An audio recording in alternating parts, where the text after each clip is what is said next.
Okay, I think we're live now. Hello, everyone. Hi, Ray. Hey there. Really happy to see you. For everybody now, it's obvious that we're on different places of the planet. We're going to speak about that, but really happy for everyone that is joining currently on Zoom or on Facebook Live. Limacon is hosting since I think 1.5 years or so the live webinar events, the inbounds. The inbounds are meant to be a place where we meet with great professionals from all over the world that are experts in various areas like marketing and sales. But the thing that they also have in common is that everybody is in some way in relationship with HubSpot. You know, guys, that we are also strategic partner for HubSpot in Bulgaria, and we're also working with other countries abroad. Actually, we have the great opportunity and the pleasure to work with Ray currently on a project. And that's how actually we met, through a common partner of ours. The idea and the topic of our event today and what we're going to discuss is very specific on the B2B sales side. I will give the floor to you, Ray, just to give a short presentation of yourself. And of course, tell me, where are you now located at this very moment? At this very moment, I am staring at the ocean. I'm in Baja, California, sir. About an hour and a half north of Cabo. Okay. I'm just for the audience, because they know I'm staring at one of the busiest streets in Kychuk Parish, Plovdiv city, Bulgaria. An ocean of something. It's an ocean of cars, let's say, and lots of noise and people. Great. And just tell me more about you and your professional side, maybe. Yeah. So, I mean, I'll give you the kind of the short version of what I've done. So I'm, was an entrepreneur first and foremost. I had a couple businesses. I didn't have a lemonade stand, but I learned how to delegate chores and make a little bit of money on the side. Had a music promotions company, turned around a retail florist, and we sold those. And then, the kind of a unique part of my background is I was with the U.S. Chamber of Commerce for about 16 years at a DC. So that was a big part of my sales structure. And there I was, in 16 years, I had basically full P&L responsibility for field sales, phone sales, digital stuff, customer service. So we had a lot of opportunities to see the whole sales model there. And when I left the chamber, I ended up, I was a CEO for a couple of private equity groups and doing a little bit of turnaround work on sales models. And that's what got me to Baja, actually. The person that I hired, great, remote sales manager, was running a national sales team from here. And, this was a couple of years ago. And so I said, well, I should probably mix some business in and go see him, and maybe have a margarita or two. And my wife and two kids and I came down here. It was supposed to be like a few weeks. We ended up staying like 5 weeks and went back to the States just long enough to basically sell and rent all of our shit out. And 30 days later, moved down here. And we've been down here for a couple of years. And now I have my company, RJG Company, and we help small, mid-sized businesses kind of create repeatable sales growth. So that's kind of the road to Baja for me. Okay. And in your about section, you're mentioning that actually your current wife, right? Was your best client, or what? What's that story about? So my wife was a really, really successful entrepreneur, and she's incredible and very, very crafty, very creative. And she kind of fell into this business doing custom baby bedding. And, before we were dating, she'll tell you, like, straight up, business is not her. She's much more on the creative side, and so, but she's so good at what she does. People just started buying her stuff. And at one point, when she asked me for help originally, I think she had a waiting list for 6 months People were, so we doubled prices, still kept a 6-month waiting list, doubled prices again, finally started to chip away on the waiting list. But a lot of what we talk about when we think about sales and systems and structure is what we did, here we systematized a lot of the development and the delivery of products and, things that a lot of entrepreneurs when they're just getting started don't necessarily do. So I helped her do that, and we were friends at the time, and here we are, I don't know, 7-ish years later. I guess I did a good enough job that she kept me around. Wow. Sounds like a great adventure. Yeah. Keep doing it, man. And your family now, you're all living in Mexico. We are living in Mexico. It's been unique, with COVID for everyone, it's been unique. I think it's been particularly so for us because, I was just starting out, with my business and doing it remotely. And once I got started, the pandemic kind of kicks in. You're like, okay, well, this is something, completely different. But the interesting thing is for us, the one disadvantage that we had in being in Baja and being really remote was almost neutralized overnight because, almost overnight, no one cared where you were to do the work, and remote became just a part of the way of doing business, which is for us was actually a good thing, Yeah, we live in a world where actually, and I am always telling that the pandemic has brought us more closer together, and now there is no matter where you're standing in the world, you can do relationship business or helping people. And I think with what you're doing currently is also very valuable because we spoke previously with you that the notion, the understanding of importance of sales structure and processes today is becoming more and more vital and more important to the growth of the company. And I know that you have prepared several small slides for us. I just want to give you the floor to present what you're thinking about that and what you're actually doing with RJG. Cool. Let me, let's see. Can I hope you can. Yeah, let me see. I can share a screen and then we'll try to do this. Cool. And fire it up. Present. Can you see the screen? Yeah, perfect. Yeah.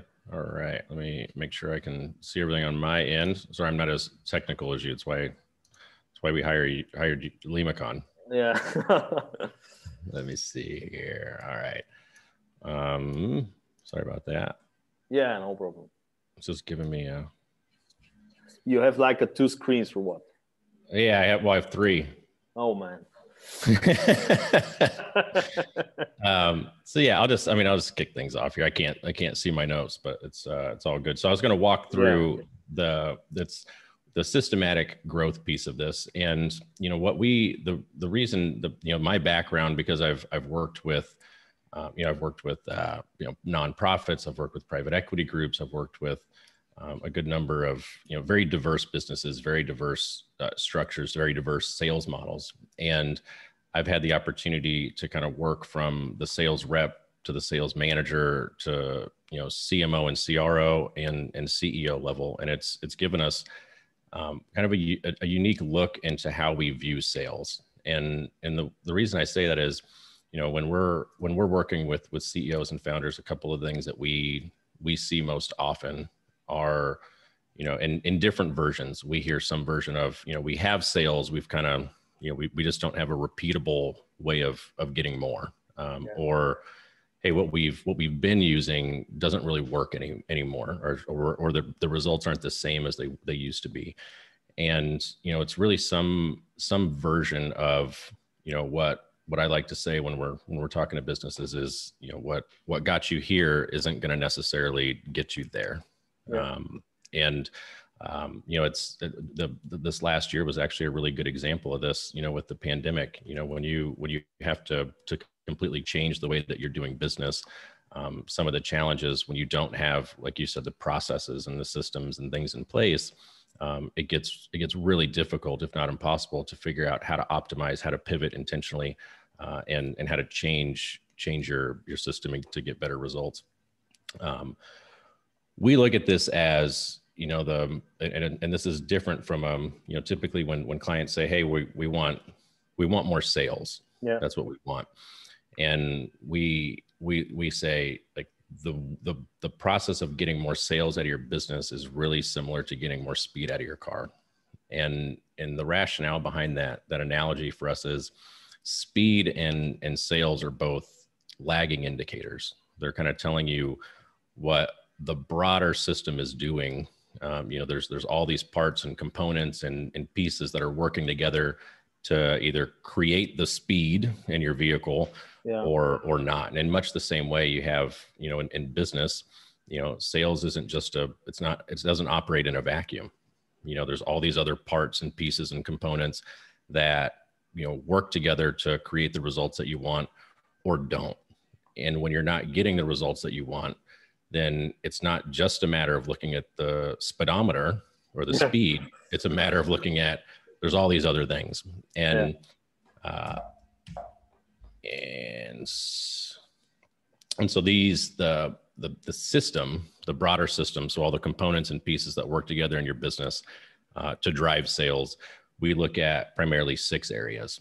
And that makes up the growth system. These are the components that are creating the metaphorical speed. And the first one is justifying the sale, which I'll talk about in a little bit.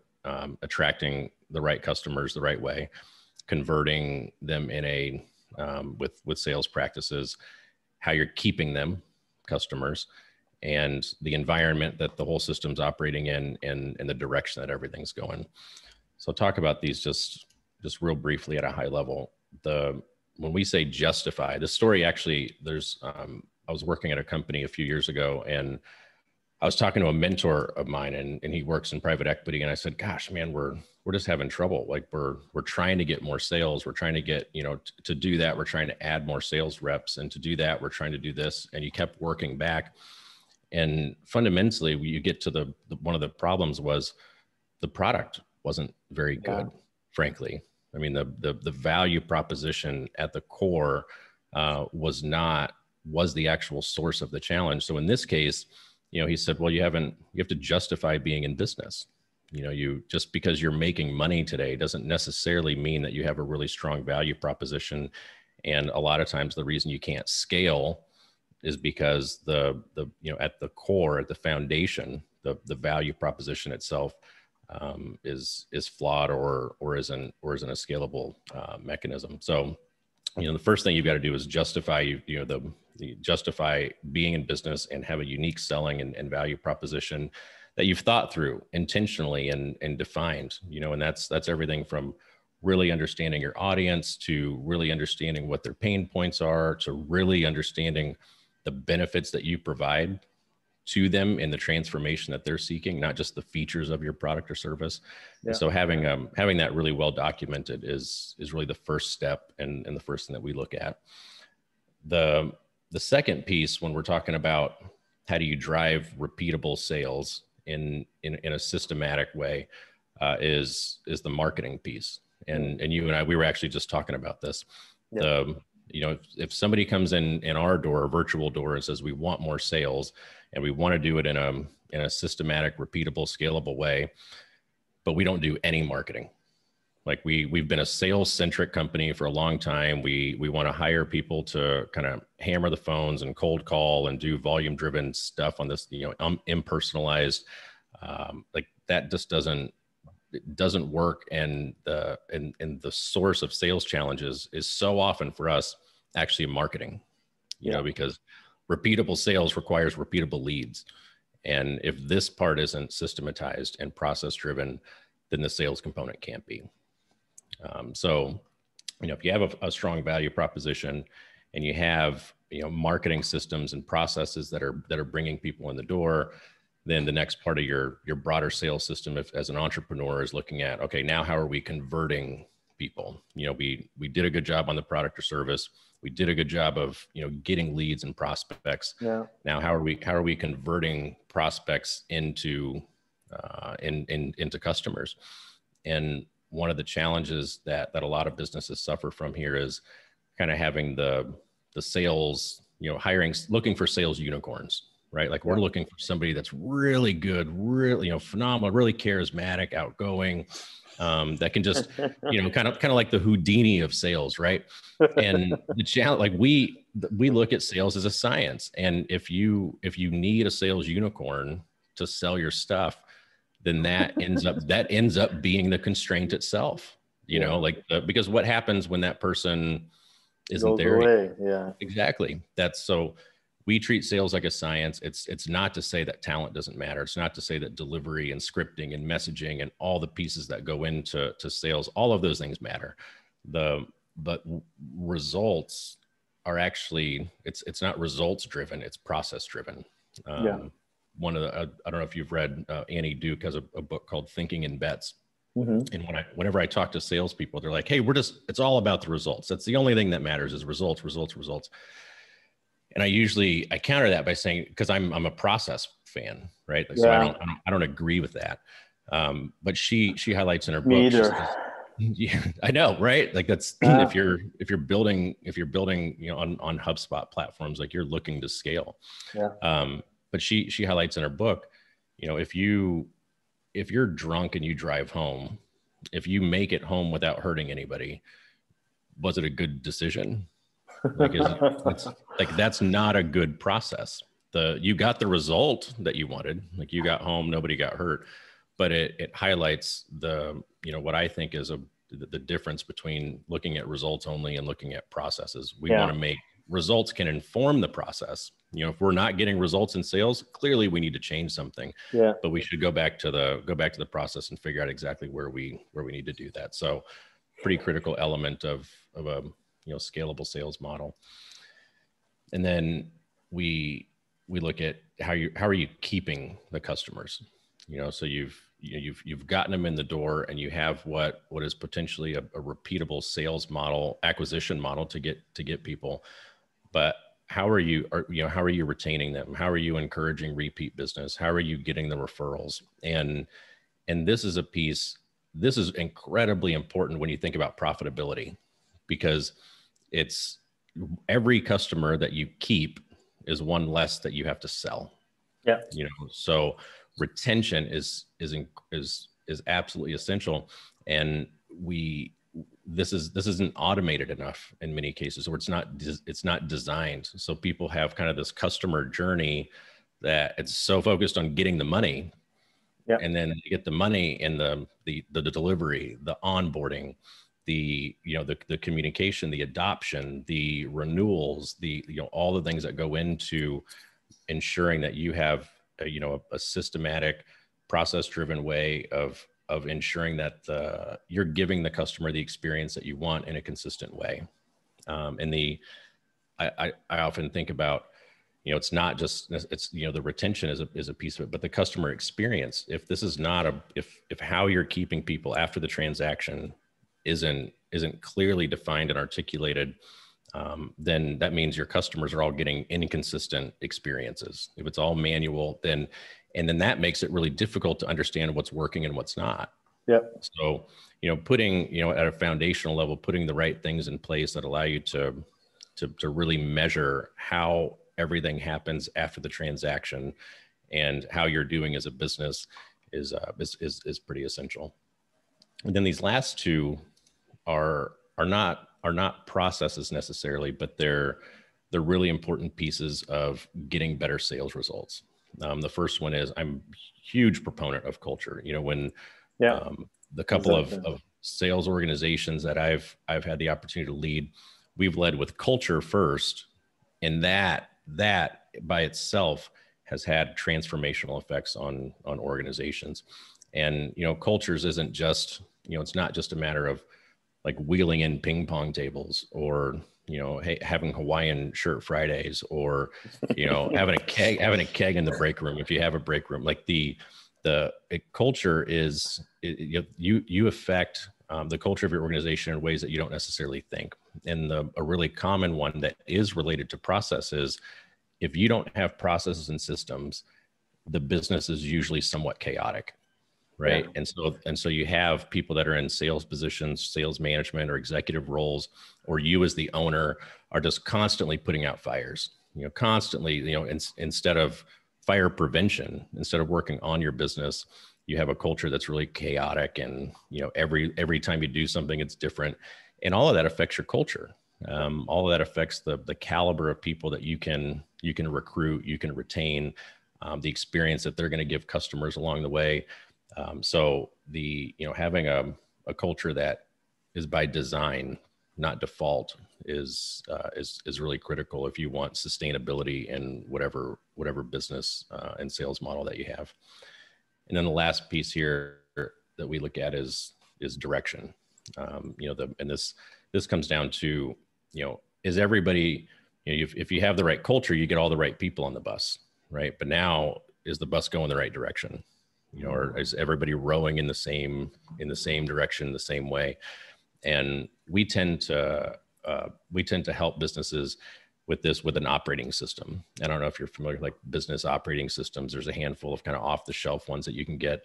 But a good business operating system can be really simple. A matter of clarifying what your purpose and your mission is, clarifying what your goals are for the next couple of years, and not just having them in your head, but documenting them, and then setting up, the ways that you're going to measure success, and differentiating between the leading indicators and the lagging indicators. The lagging indicators are these revenue goals. We want to be here by then. Cool. Well, how do you know if you're headed that direction along the way? Because you don't want to necessarily wait until here. Yeah. And when you have, and then dashboards, scoreboards, when you have these pieces in place, the critical pieces, it ensures that you're communicating well, you're executing well, that, if you need to pivot, if you need to change something, that it's intentional and deliberate, and not, hey, new strategy every Monday. So this is, which we've seen.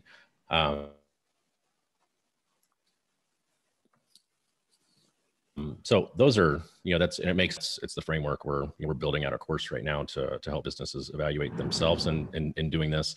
And so this is kind of the way that we look at it. And it's just more holistic than what you tend to find with a lot of sales consultants or sales focused organizations. That's all I've got, man. Yeah, man. That's fine. I think it's enough. So let's close it. Yeah. I really like what you're presenting, because on my philosophy is also the same in terms of I'm also a process-oriented person. So I'm not like the guy who will be documenting everything, because on the other side, I'm a salesperson as well. And there is a big clash between being a very process-oriented sales guy and being result-driven sales guy. And I think that in organization, we need to have people like those, like RevOps people or something like that, that are actually process-oriented, and they need to optimize and build the structure and platform on which good salespeople can perform. And that's what actually you're talking about. And I think this is very important to understand. Here are lots of, let's say, issues or questions that are coming to my mind. Firstly, and I was doing a poll. I'm doing like lots of polls on LinkedIn as well. And I recently did a poll about what is the most important asset in a company. Is it the technology? Is it the clients? Or is it the people that are working? And of course, the majority of the people voted for the people, of course. And this is very interesting. And I want that maybe you can shortly elaborate on that. But people versus processes. That's, I think, the huge fight, because everybody is dealing with the situation where eventually, and happily for him, he finds several good guys, salespeople, marketing people that can work for him in this very moment of time for his company. And he relies on that because he enjoys the moment, because those people are driving results, they're growing the company. And he's like feeling comfort not to think about what will happen if those people are gone. And on the other side, of course, are the people that are really mostly focused on processes because they don't want to be dependent on people. What you're saying about that? Where is the balance between those two very important assets of a company structure? Yeah, that's a really great question, actually. And I think it's like most things, it's not really binary, right? Like it's not a one or the other. The difference is, so I'm, as a proponent of culture, like obviously people are really important to me, in the style of leadership and how you communicate and how you engage, and getting people that work well together in collaborative environments. So all of those things are incredibly important to me. That being said, people can't necessarily be the most valuable thing in the business, because people come and people go. And if you don't have the processes in place, the assets of the business, if take, for example, if you're building your business to sell, and somebody's going to come in, because I've worked with private equity before, and they're going to come in and they're going to look and they're going to say, hey, this is fantastic. You're producing these results. This is what's happening, but there's no standardized processes. And it's very people centric. Your multiple, the valuation of your business is going to be substantially different, because that represents risk.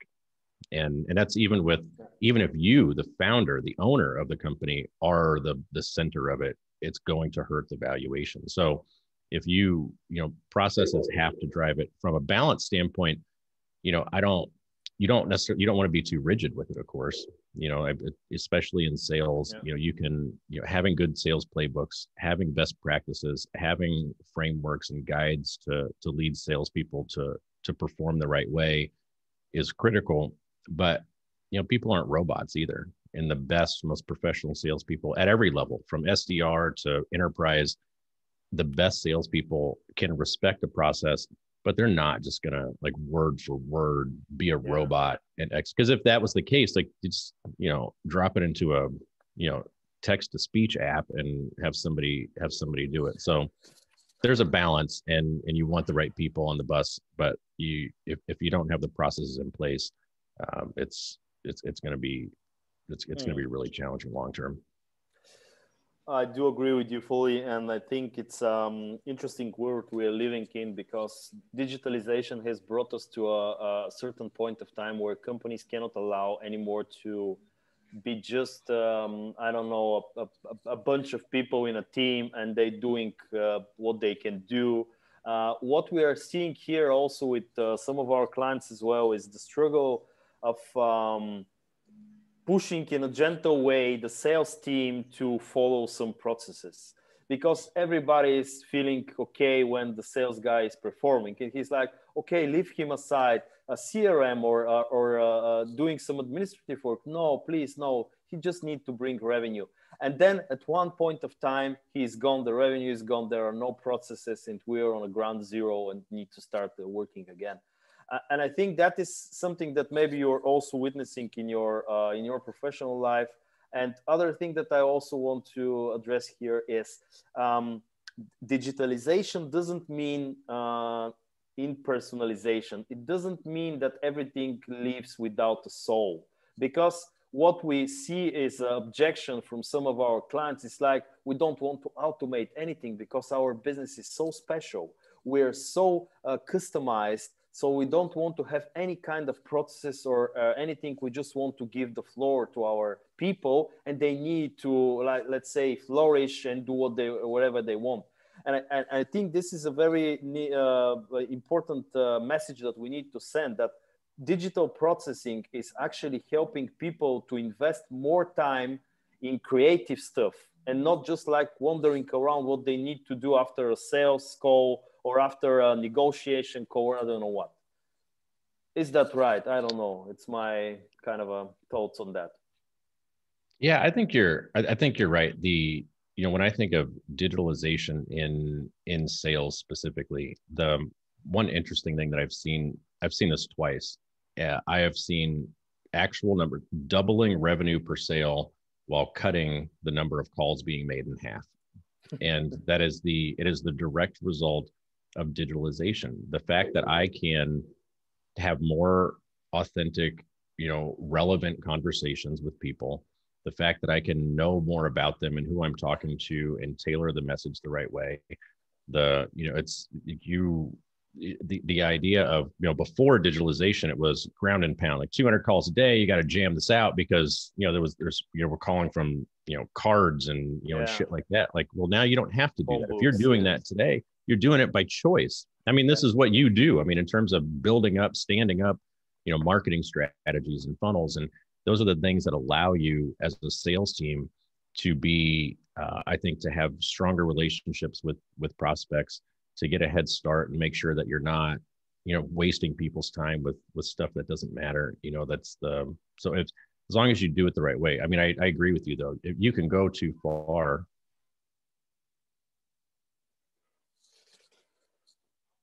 and if you try component of need to build up the relationships, completely different animal. But if you have a business that in any way requires building, some type of relationship to turn your customers into raving fans, then there's a human element. You can't automate every single piece of it along the way. Yeah. And here is another topic that we need to discuss. Digitalization, or the world that we're living in, it has actually forced companies to reinvent their business models. What we're seeing is not only that the market demands a quicker, let's say, results processes, sales processes, also addressing the market with marketing automation or something like that. But we see also that the employees itself are more digital people. And actually, on the good side of the process-oriented companies, is we witness also companies be able to employ and onboard the best possible, the best skilled people because of the process that they have. It's actually, you come to a company that is not chaotic, that has goals, that has values, that has a culture, company culture, and it's far more of a choice to you than another company that can give you just let's say, this is your work desk and do whatever you want, do your magic, and I give you a bunch of money at the end of the month. It's not only about the salary anymore. It's about the tools that you're giving to your employees, and it's about, of course, the culture and the mission that your company is having towards the world. And here, and I see that lots of business owners that are having companies since, let's say, 10 or 20 years or so, they're realizing now this challenge. And there is a huge problem, because you need, and I'm asking you, do you need to stop for one point of time when you realize that you need to reinvent some of your process? And do you need to stop and say, okay, now I'm going to slow down my work. I do realize that this will cause me a decrease in the revenue, but I need to have, let's say, a 2 or 3 months devoted to reinventing my organization. Is that how it is happening? Or business owners are saying, I don't have the time to actually stop and think about new processes? Man, that's I think as entrepreneurs, we all face this, right? Like whether you're in sales or marketing, or, I mean, selling knives, like at some point we all look at this and say, all right, we have these trade-offs to make. And, do we, if we need to pivot, or I'm so busy, right? I'm so busy working in my business, I can't necessarily take time to work on the business. And so I just keep jamming and keep jamming and keep jamming. And it leads me to think of, I think, 2 things. One is Stephen Covey's The 7 Habits of Highly Effective People. And he always talks about sharpening the saw, like you can't be, or sharpening the axe. Like you can't be so busy, chopping down trees that you don't take a minute to step back and sharpen the saw. And so I think that's one part of it. The other one is from Essentialism, which is one of my favorite books. And he talks about doing less but better. Yeah. And oftentimes, if you find yourself trying to, as a business owner, having to, if you think you need to modernize your systems or something like that, a lot of times you'll find, if you have an established business that's been around for a long time, you're probably doing a lot of stuff today that you don't necessarily need to be doing, because of, continued ongoing iteration in small businesses. But what happens is you keep, like, it has remnants, has baggage of these old systems, these old things that we've done. And I think it's critical, like to take an objective, to, if not pause. I know not everybody can necessarily take a hit in revenue, but find a way to allow yourself to objectively get input about your business. And it's going to oftentimes require a third party because, and I don't mean this just in a self-serving way, because we do audits, but half of the value we add to a business is the fact that we don't work there. And we haven't worked there for 10 years, like everybody else in the business. It's fresh. We're a fresh set of eyes. And so when we see, why are you doing that? And he goes, I don't know. I don't know, actually. Like, why am I doing that? And so you go through the company and you start finding these things, and they go, gosh, a client a few weeks ago told us, I've never seen, and they built it. It's their business. Help get the, if you need to, reflect on where to pivot and what to pivot or not to, Yeah. Well, there is such kind of a question here from the audience. It's about have you come to the moment where consulting some of your clients resulted in they deciding to cut some of the business lines or services, or also cut the business at all? Yeah. Yes, like absolutely. So like one of the early in my career, in fact, as an entrepreneur, one of the things that we did, my mom bought a florist, a small town retail florist. It was nearly bankrupt, and she's basically doing somebody a favor by buying the business. And so we did it, and she kept doing what was happening there. But we both looked at it, and this is many years ago, but we said, gosh, like all this, in the florist business, for example, you get a lot of stuff in the wire services. So these teleflorist FTDs send you orders from all over.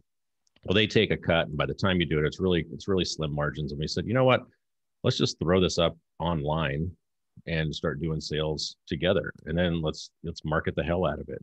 And before we knew it, we had somebody prepared to buy the business who didn't even want the store anymore. It was like, hey, we're gonna. So it's a pivot. We did something similar at the Chamber of Commerce when we were there. It was that's a 100+ year-old organization, and it's an incredible organization. But you can imagine after 100 years, you might have some obsolete or archaic processes.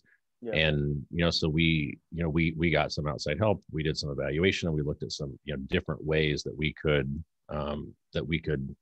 provide more value to small businesses. And we used the vehicle at the time was a digital, online freemium model that we introduced. And we said, gosh, this is crazy. So yeah, I think a lot of times you end up taking a different look on your current lines of business, but you can't, every business is in a different situation. There's the flip side to that argument is another business that I was running for some investors. And it was a leveraged company. It was private equity, fully leveraged, probably over leveraged. There's the degrees of freedom in that are so few. You can't take a hit on revenue. You got to pay bank loans. You don't have that kind of flexibility. So, that's a different animal. You have to handle that problem very differently than, if I own the whole company outright and I can make these decisions. So I think it's situational, but oftentimes it's the stuff that you say no to that matters most. I think there's a quote, I think it's also in Essentialism. I think there's a quote, something about, at Apple, you can fit all the products that they sell today on a big table. Yeah. Well, that's, that's pretty telling, so, what you say no to and what you cut is often the discipline that allows you to do better at the other stuff sometimes. It's I heard it once from a businessman here, this quote that is, it's astonishing how slowly you can die in business. Because Yep. Because it's really hard to let go. Lots of people, and I think myself included, we're quite passionate about what we're doing. It's not only about the money, it's about the mission. It's about what we are changing actually with what we're doing currently. I just wanted to ask you about your what is maybe not the favorite, but what are actually the industries that you're mostly working with, and what are the specifics there? Yeah, one note real quick on the slowly dying in business. I just had a conversation with somebody recently, and I don't know the whole saying, but I'm sure you know the saying about the frog and boiling a frog, right? Well, going back to what I said earlier about getting some outside objective help sometime, like if you are that frog and you're slowly dying and you don't know it, sometimes getting it out. It's like if you toss another frog in there real quick, he's gonna go, this is hot. Like let's get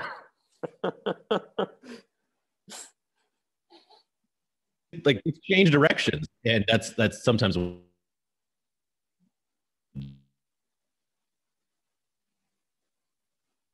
Yeah, I think to your question about the end that we work with, did we break up a little? Yeah, a little, but now you're back. Am I back? All right. So most of the businesses that we work with tend to be a little bit smaller in nature. It's not industry specific though.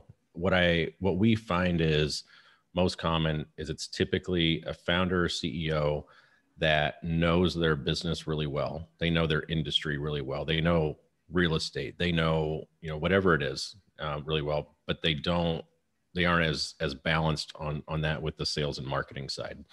So they know how, because they are oftentimes the target market themselves or something like that.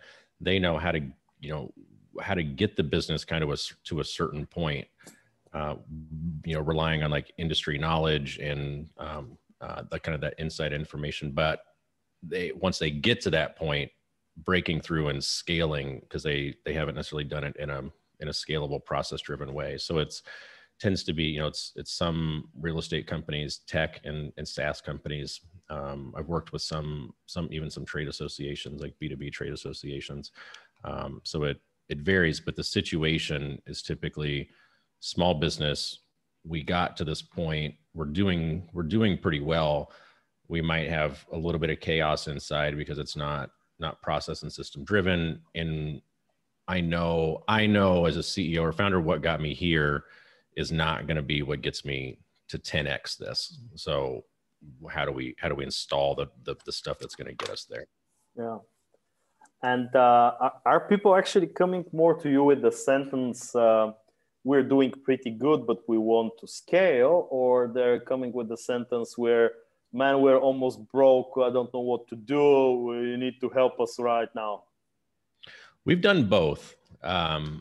We work with both, and they're very different situations. So take, if it's like, hey, it's a complete shit show, we're going to run our money in 6 weeks.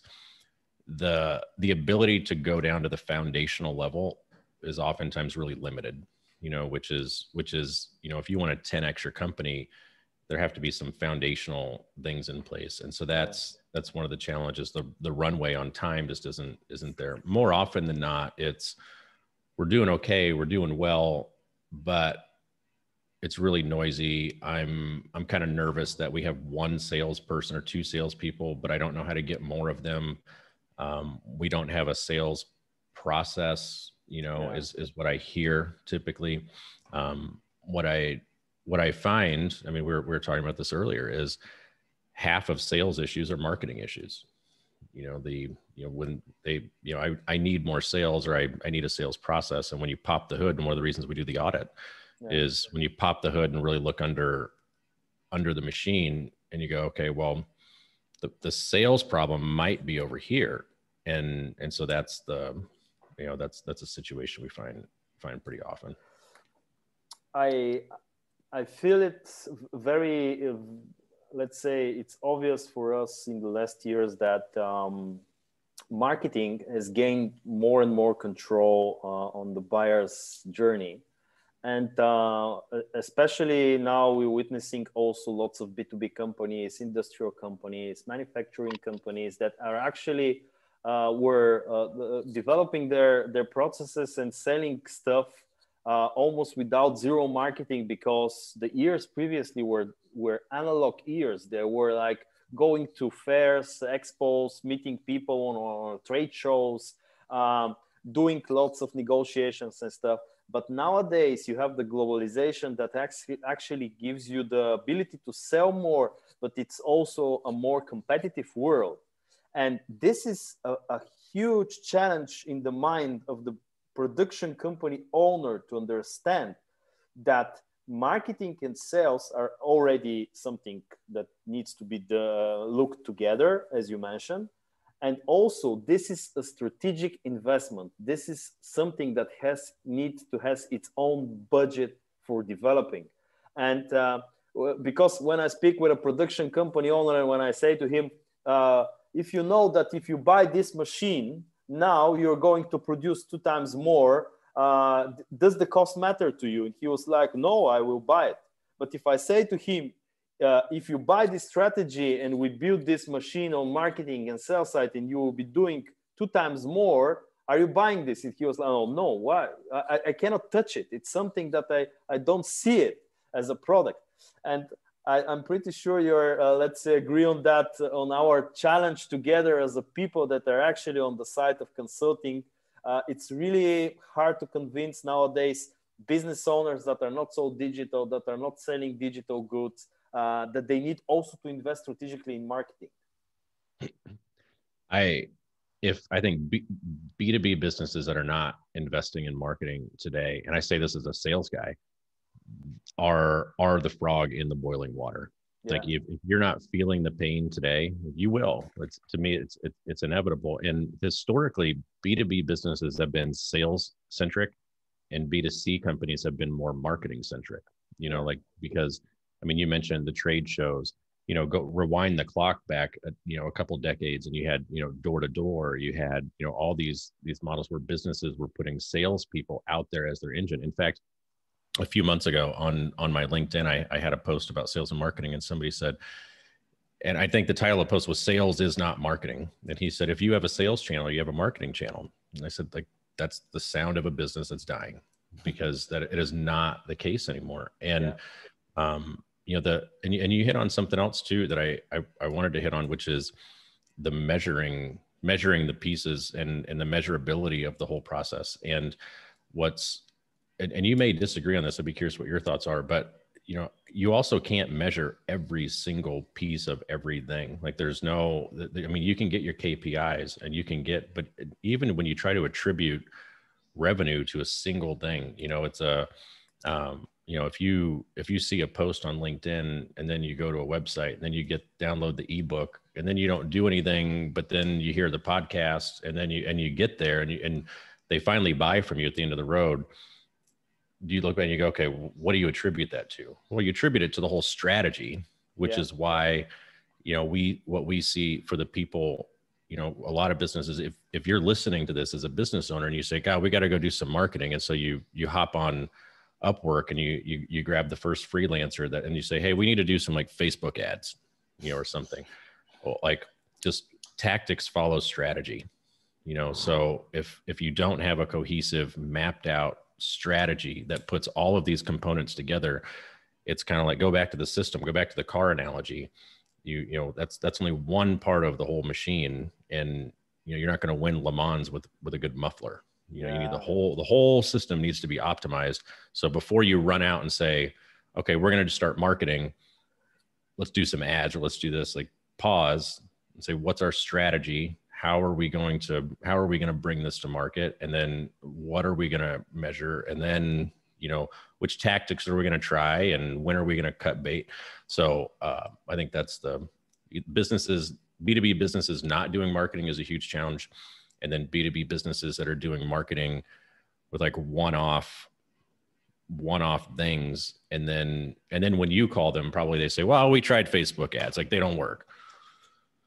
Okay. That's you have my next question was actually exactly the same. Most of the companies that we're, let's say, of course, inbound is the best way somebody comes to you because he has already realized that he has some issues and stuff like that. But of course, we are trying to proactively approach companies and offer our services.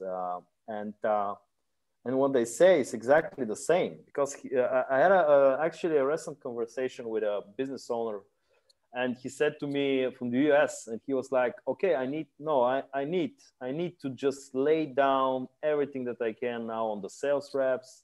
I need to have a massive amount of cold calling and stuff like that. And I was, why? We are 21st century. Why are you doing this? And he was like, and I was like, do you have like some kind of an inbound strategy? Are you like attracting people to your website? And just a simple question. He was like, yes, but doesn't work for us. We tried. And there is the big issue hiding, because they tried with someone or by themselves. And they're just like general deciding that this doesn't work. And first of all, nowadays, you need to be everywhere where your customer is, not only by where he's doing professional stuff, but only in his personal life. You need to be in Facebook, no matter what kind of industrial company you are. And also, you need to attract with your brand the good sales rep. Where are the good sales rep? They are in Facebook because they are young people and they're digital people. And if you're sending them a good message with, wow, we are an amazing culture company and we do lots of free events, we do lots of team buildings, etc., then you're going to attract the right sales people for you. And this is also a strategy that nobody is, or very few are realizing, that the marketing today, it's actually aiming for several critical goals for your company, not only generating more leads, but also generating more employees and quality employees. And this is something that I don't see is, I see is changing in the recent year, in the next years, but it's really challenging nowadays. I'm like chomping at the bit to respond to this, because it's incredible now when you say that, how much marketing influences the caliber of sales team that you can get. And if you are a modern company with, a good marketing strategy, and people and salespeople can see you, doing things well on LinkedIn, and then you're going to attract, when you put out an ad that says we need salespeople, you're going to attract the best of the market, right? And the less effective, or if you have completely absent marketing, like, so take the example you're talking about, like, hey, I just need to go get, 20 people and start doing cold calling. Well, I don't mean for this to come across the wrong way, but nobody wants to do shitty cold calling anymore. Like nobody. Your best salespeople are not applying to a job that says, here, let me open a phone book and start dialing out of this. Like the best salespeople see that and go, I'm out. Like I'm going to go work for a company that warms the stuff up for me so I can do what I do best, which is close. Yeah. And it's so the effectiveness of your marketing strategy has a direct correlation on your ability to attract and retain really good salespeople. And we've seen this time and time and time again. So yeah, and you can see it, if you hop on any freelancer board and, where you have kind of entrepreneurs that are in their first stages, right? And they're like, they don't want to invest in marketing. That's hard. That's long. They go, hey, I have a job posting. I need a cold calling assassin, or and you see it. And I'm like, oh, okay. I can tell you exactly what this marketing strategy looks like, and it's absent. And I can tell you what the future of that business looks like if you don't invest in the foundation at the, to scale the company. So I'm just like writing notes, some very notable sentences here. Well, hell, man. I mean, the other thing is, even if you say you strike gold, say you get really lucky and you get a really good salesperson that will make cold calls, that will do the work that a lot of, and can you get 10 of them? Does that scale? And if you do something that, if it's really, really difficult to find somebody to fill the role, even when you get somebody, to try to do that again. I worked with a company once that went through 155 people. I shit you not. It was, and it was a company with no marketing that still wanted to rely on door-to-door sales and commission-only comp plans. And they went through 155 people to get one rep to stay 6 months. And at board meetings, the was like, just go get more reps. We'd have to hire 10,000 people to hit our goal. Yeah. by the end of the year. Like, and do you know how much money and time and frustration that takes, and what kind of culture it takes to burn and churn through people, and what that says to everyone else? And if you churn your people, you probably churn customers. It's just marketing is, I mean, when I think about the system, man, you got to provide value. You have to have a marketing foundation, and then you focus on optimizing the sales model. And that's why we look at it that way. Yeah, Ray, speaking the word, man, it's, I don't know, it's a struggle. It's a huge struggle. Not only in Bulgaria, I see that this pattern is actually everywhere we look, but I think we need to fight on this, because what I see is actually, and here is something very important to tell, that not every business is worth saving. It's worth saving in terms of the owner. So I think sometimes I envy people that are actually only doing business because of the money, because now the decision, when you do business because of the money, it's very easy. If this business doesn't make money, then I'll just like close it, I'll quit it, I do another stuff and so. But I see lots of companies that are really passionate about what they're doing. A great challenge is that something that you mentioned before, is that the business owner is mostly the tech guy. He's the person, the engineer, the developer who actually created this company with his two bare hands and then fought for it. And then he has a small team now, or a big team or so. And actually for him, this is very important to be the best on the market, delivering the best service or product. And when we speak about with them, and this is something that you're doing on your steps, and he says to us, we are the best on the market. Our product is amazing. So I don't understand why are we not making any money.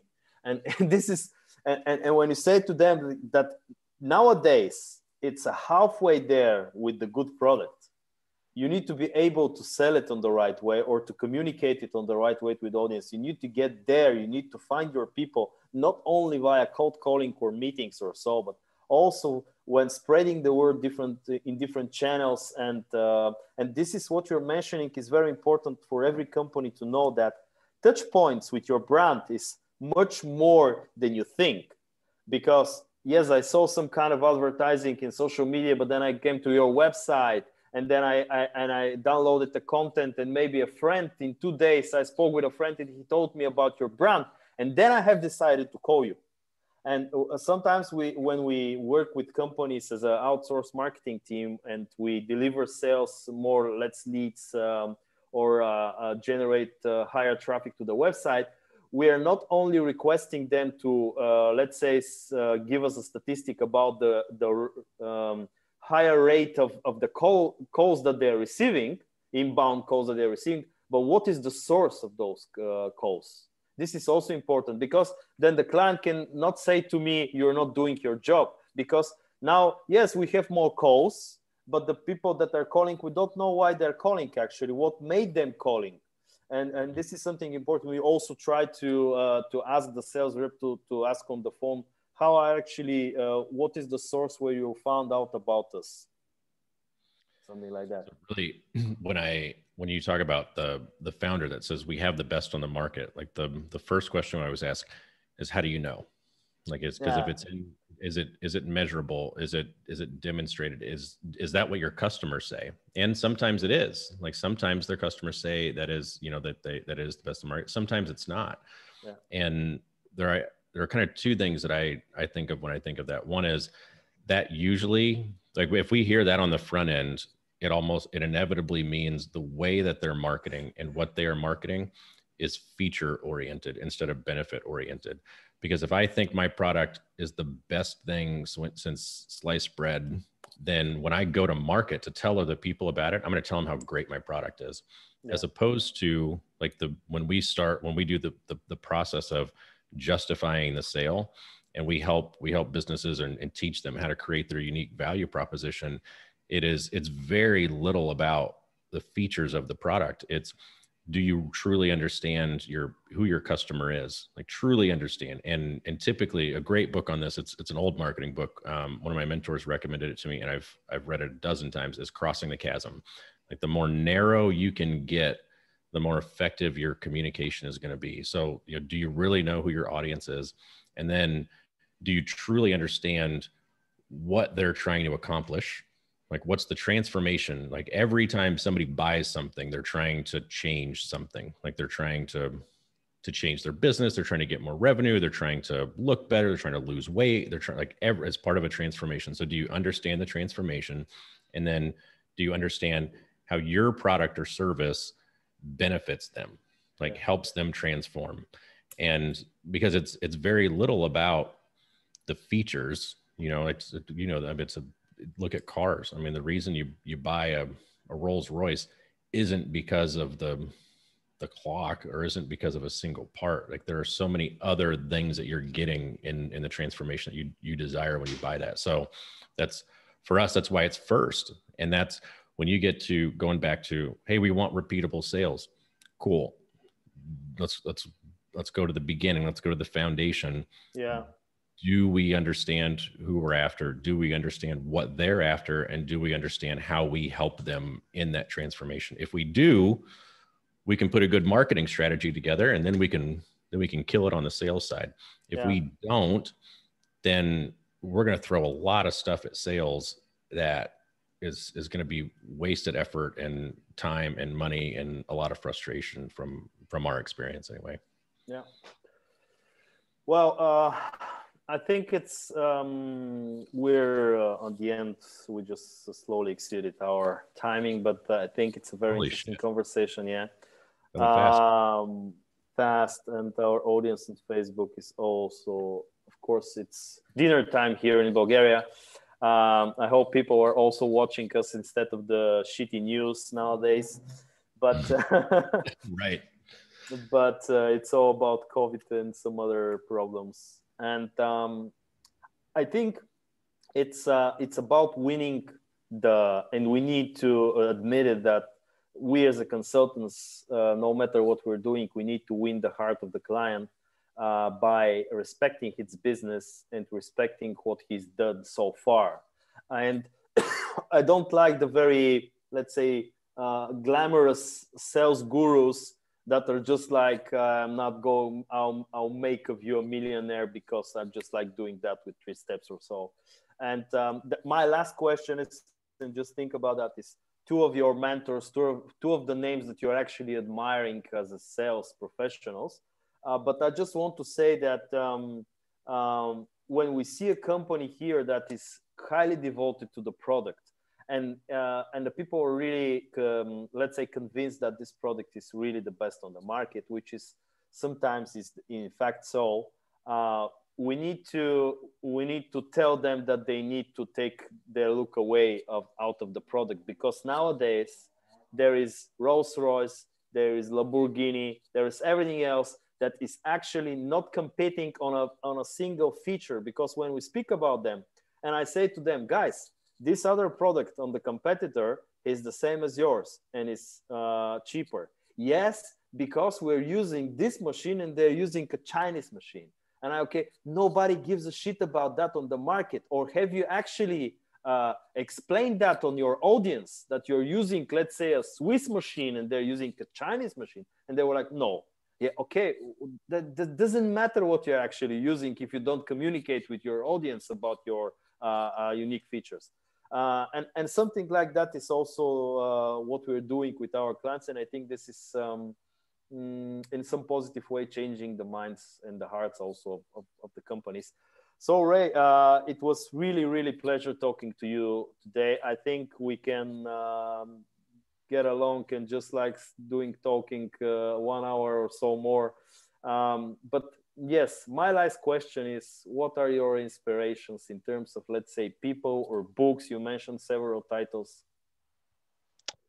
Inspirations, like I wouldn't say, I'd say less sales specific, because I actually had somebody on my podcast, Tom Short, and his quote on sales was, he said, when people ask me my favorite sales book, I tell them to put down sales books and go pick up psychology books. Yeah. Because sales is really about, most of and there's some really great sales authors. Like I think Keith Rosen does some sales leadership stuff that I like. Mike Weinberg has some really good tactical sales and sales management stuff. So there are some good authors, but sales is so much about managing your time, like self-leadership, and creating disciplines, inner disciplines, and those types of resources. 7 Habits of Highly Effective People and Essentialism are my go-tos. And then if you're in a management role, if you're a business owner, The Effective Executive is from Drucker is one of my favorite resources. So it kind of depends on where you're at, but I'm a book a week or book every 2 weeks type of person. So, I could sit here and spit titles for an hour. The other thing though, he's also been on my podcast, Justin Welsh, has a really good approach to reading too. And he's like, ingesting information isn't necessarily the same thing as digesting it though. Yeah. So, just keep that in mind. If you go grab all these books, always take a minute to reflect on it and figure out how you can actually make it actionable and implement some of it. So don't know if that's helpful, but certainly some of my inspirations.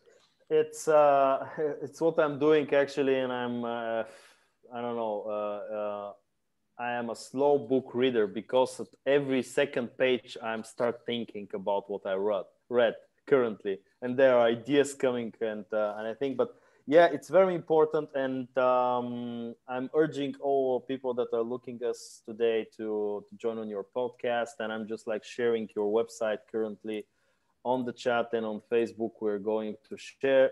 We're going to have as well recording of our session today that will be published on YouTube, and we're going to send you the recording as well on our monthly newsletter. Ray, thank you so much. Please say hello to your family and to the ocean, of course.